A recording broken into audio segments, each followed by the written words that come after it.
علماء زانانی ئێمە فەرموویانە ئێمە ئەم یادە و بەرزی ئەم یادە و خۆشحاڵی دەربڕین ئیتر تۆ هەر ناوێکی لێنەی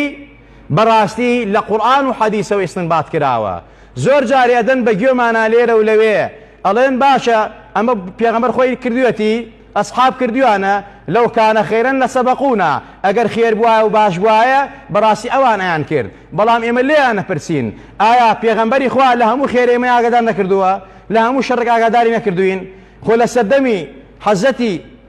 پێغەمبەرە یادی حەزەتی عیسا کرا یادی لەدایکبوونەوەی پێغەمبەری خوا صلی الله علیه وسلم یادەکەی مەنع نەکرد لێیان بەڵام فەرمی ئاگادار بن وریابن ئێوە من وەکو عیسا گەورە نەکردم بکەن بە کوڕی خوا غلوم تیا نەکەن زیادە ڕەویم تیا نەکەن بەڵام یادەکەی عیسای مەنع نەکرد و ئەگەر بڵێ پێغەمبەری خوا لەم شەڕ ئەگەر مەولود شەڕ بێ و خراپ بێ و تاوان بێ پێغەمبەر ئێمەی لێ ئاگادار نەکرد بێ ئەگەر ئاگاداری نەکردی پێغەمبەری خوا تاوانبارە نەعوذ بالله ئەگەر بڵێ پێغەمبەری خوا نەیزانیوە بەڕاستی یعنی پێغەمبەرێک کەوا ئەگەر پێغەمبەر بێت چۆن نەیزانیوە لە هەموو شەڕێک پێغەمبەری خوا هەموو شەڕ و فیتنەکانی آخر زمانی ئاگادار کردووە بۆ نمونە فەرمێ لە آخر زمانە ئافەت ڕوت و قوتە بێ حورمەت و ڕێز نامێنێ ئارە خواردنەوە حەڵاڵ ئەکرێ زینا حەڵاڵ ئەکرێ ڕیبا ئەخورێت ئەمانە هەمووی تاوانە پێغەمبەر لە آخر زمانە ئاماژەی پێ کردووە ئەی بۆ نەیفەرموون لە آخر زمانە ئومەتەکەم گومڕابن و یادیم نەکەنەوە